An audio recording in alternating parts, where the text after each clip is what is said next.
Okay, I know I'm not a big creator, but if you see this video, tag 93 the fan because I'm tired of this question.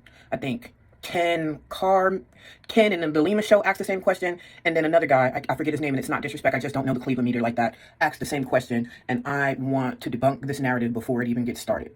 So please for me, I know I'm a small creator, I know people might not see this, but just in case it does happen, let me put this out here. Now, I've seen two Cleveland media people say, where is all the fans at for Shedeur? Why aren't the stadiums filled? Why is no one showing up to the games when Shedeur is starting? And I'll give you an answer. You're not going to like it, and understand, I know you're going to say I'm part of the Shedeur cult, even though I'm a fan, but I'm not. So I hope I convey this logically. The reason why no one is showing up for the Cleveland Browns games because Shedeur is starting is how Cleveland treated Shedeur Sanders.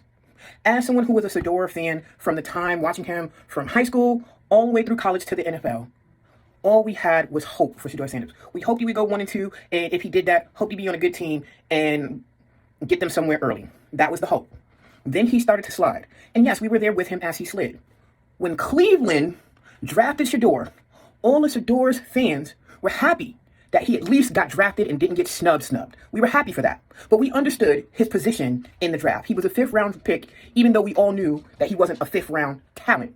But we understand he was a 5th round pick. Then we listened to your coach say that it was going to be a quarterback competition, and we understood and had hope. And from following him from so long and knowing his game, that if it was a quarterback competition, we believed, not unrealistically, but with hope, that if it was a true quarterback competition, that Shedeur was easily going to win that competition and either win the starting job or the backup job. Because we took you at your word. Quickly, we began to see that the Cleveland Browns organization was lying. They had no intention of playing him in the preseason, but Kenny Pickett got a hamstring. Then magically, or fate, no one's wishing anybody injury, Dillon Gabriel also had a hamstring, and Shedeur had to start. We had no clue at that time that Shedeur wasn't getting snaps. We thought that he was going through regular OTAs, going through the regular preseason, so we thought that, okay, 2 injuries, he can show what he could do. He balled out. I believe that was the Panthers game. He balled out. So we said, okay, that's a good start. When Dillon Gabriel came back and played his preseason game, he won the game, but it looked awful. So we compared the 2 winning games. So then we were like, okay, the tiebreaker, because Dillon got 2 games, Shedeur should get 2 games. The tiebreaker game was going to be that Rams game. We thought Shedeur Sanders was going to go in with the 2s and 3s because it's a true quarterback competition. That's what we thought. And then you put him out there with cab drivers and grocery baggers. He played the worst game that we've ever seen, and we've seen Shedeur have a horrible offensive line for the majority of his football career, and that was horrible. It looked like the people out there wasn't even trying. Now, I'm not going so far as the conspiracy that the other people jumped through, but we understood that he didn't have the pieces around him to make him look good during that game. We said, okay, fine. Boom. Then the depth chart comes out. Flacco 1, Pickett, who didn't play at all in the preseason, 2, Dillon 3, and Shedeur 4, and we started side-eyeing. Then Pickett, who played no games, gets traded. Okay, so we just said natural order of things. Flacco 1, Dillon 2, Shedeur 3. And we were ready to accept him as the number 3 option because we still believed that it was a quarterback competition. And then the season starts, and not only is Joe Flacco not being successful in Kevin Stefanski's system, but they're only giving Dillon Gabriel opportunities to get on the field. We're like, okay, that's wild work, but okay. It's a quarterback competition. It has to be something happening in practice that they're seeing that is keeping Shedeur off the field. We were concerned, but we gave you the benefit of the doubt. And then the Ravens game happened. I'm not going to get into the politics of Kevin Stefanski not saying Shedeur's name, even though that's weird as shit, but I'm not going to get into that. But then the Ravens game happens. We find out, not only is it not a quarterback competition, but Shedeur Sanders has gotten no reps. To the point where when Dillon Gabriel, if you remember before that Ravens game, Shedeur fans and some of the people in Cleveland were considering boycotting the Browns altogether because we all understood that something was going up that's abnormal.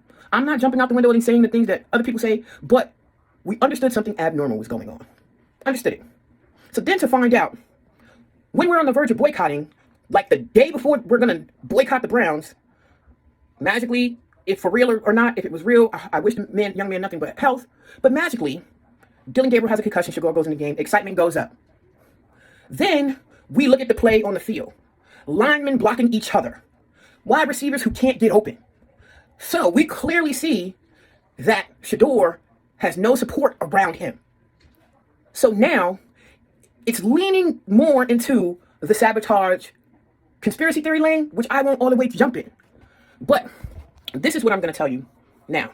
Then he gets his first start, and he gets a win, breaks history. Your coach is still doing him dirty. Won't announce that he's the starter until the following day. Whatever the politics behind that is, he didn't give Dylan Gabriel time without watching film or anything. We're starting Dylan Gabriel. Okay, y'all want to do draft picks or whatever. We're like, everybody who's evaluated quarterbacks says that Shedeur Sanders is a better quarterback than Dylan Gabriel. We're hearing analysts say this. We're hearing some of your media say it. And without watching film, Dylan Gabriel's the starter. Shedeur Sanders wins a game, breaks history. Your coach can't even say he's the starter. Further fueling the sabotage narrative. Then we go and we get to the 49ers game. And we're watching your coach or offensive coordinator, I don't know who's in charge of that, one or the other, is coaching themselves into a loss. And not only are they coaching themselves into a loss, they're not even making it look believable. We got linemen trying to tackle the air. Y'all wanted to clown Dylan Gabriel for throwing passes to Ghost. Well, how come you don't have the same energy for linemen who are trying to tackle Ghost? For linemen who are blocking each other? None of that. Y'all not going to say nothing of that. And then y'all want to bring up, oh, well, Shedeur has played with a bad offensive line before. There's a thing. You may not be as talented, but you're giving the effort. No, Shedeur Sanders' offensive lines were not good, but what we could see, or at least what they put on film, is that they were giving max effort. Their skill set wasn't there, so it's a bad line. What the Browns are putting on film is that either the coach is telling people to abandon fundamentals, and or players are colluding with these gambling sites and blowing plays. Something is going on. I don't know what it is. It could be Kevin Stefanski being a shitty coach. But even being a shitty coach, some of the choices that have been made by the coaches and players on the field don't even look like shitty coaching. It looks comical. It looks unreal. I believe I saw the FBI is investigating the Cleveland Browns now to see and make sure that no one is participating in point shaving because of the way the Cleveland Brown offense looks, which has nothing to do with Shedeur. So no one is rushing in to watch that shit show, even if it's Shedeur Sanders. Because at the end of the day, if the Cleveland Browns win with Shedeur as the starting quarterback, it's despite the Cleveland Browns. It's not because of the Cleveland Browns. And I can safely say for myself and for others, and if I'm wrong, Shedeur fans, check me. If I'm wrong, check me in the comments.